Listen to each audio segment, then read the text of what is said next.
Hello and welcome to Soulpumpfitness. Today we are going to talk about push-ups and modifications for push-ups. We're going to keep it quite simple, just demonstrating the different variations and talking about some of the benefits of doing push-ups. All you need for this video is yourself, maybe a mat or a hard floor. Let's get started. Okay, so before we get into the push-up itself, I just want to talk about a couple benefits of doing push-ups regularly or including them in your weekly routines. So push-ups are really good for strengthening your wrists. They're really great for working your core because if you're in a push-up position, you're in a plank position, which is wonderful for your core. And it's just great and important to be able to lift our own body weight.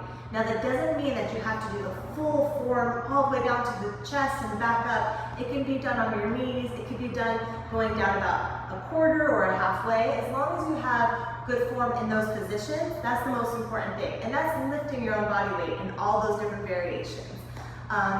What else I love about push-ups is that it's a wonderful upper body exercise, strengthening your shoulders, your chest, your triceps.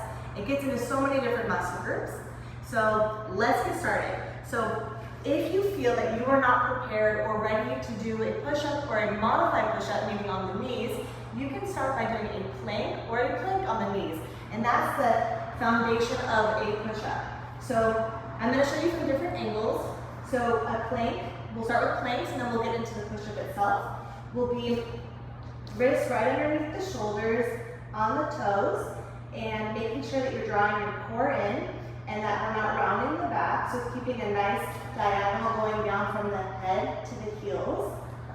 And just, being in this position. If you feel that you need a modification here, coming down to the knees, and this will be the same thing going into a push-up, not leaving the hands in front of the shoulders and kind of lifting your butt. You want to keep the glutes low and the core drawn in. If you feel that you're ready for the next step, then we'll go into a push-up. So from this angle, for push-ups, a little bit different than a plank, I like to bring a bit more space for the hands to the side. So this way, when you bend the elbows, you have space for your chest to drop down and lift up. From this angle, we'll do the same thing. So you set your body up, core engaged, back is aligned, and we're going to have the hands a little wider than your shoulders, and you're just lowering your body down to the floor and pressing your body back up. Same thing if you go down about halfway and back up. Also fantastic to be on the knees. Going down, bending the elbows. Before you lift up, exhale the breath, engage your muscles, and lift. A couple things that you'll see that's in proper form is on the knees, for example, will be people keeping their butt lifted, their glutes lifted, and they just sort of bring their nose toward the ground, which still works the muscles of the upper body a bit, but you really lose the core work.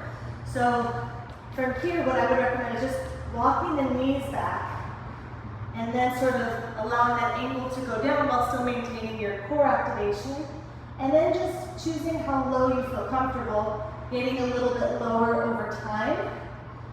Same thing up here. You can always start with a push-up, going lower, maybe dropping down to the knees and working from there. So there are so many different types of push-ups. You can do tricep push-ups, which will be another video, different time, for keeping the elbows in close to your body, working your triceps. But this is more of a traditional push-up. I really suggest push-ups for everybody, of all ages, of different seasons of your life. But as a mom of two with two little kids, where I'm using my upper body a lot to carry them, and my hands and my wrists, I find that including push-ups, even my heart rate is up a little bit, it's great. But including push-ups in the daily routine or the weekly routine helps me to get through all that holding stages without maybe bothering or injuring my upper body or my lower back. So it keeps that area really strong, keeps your core really strong. And that's it for today. All right, let us know what you want to see next, and always have a beautiful day. One love.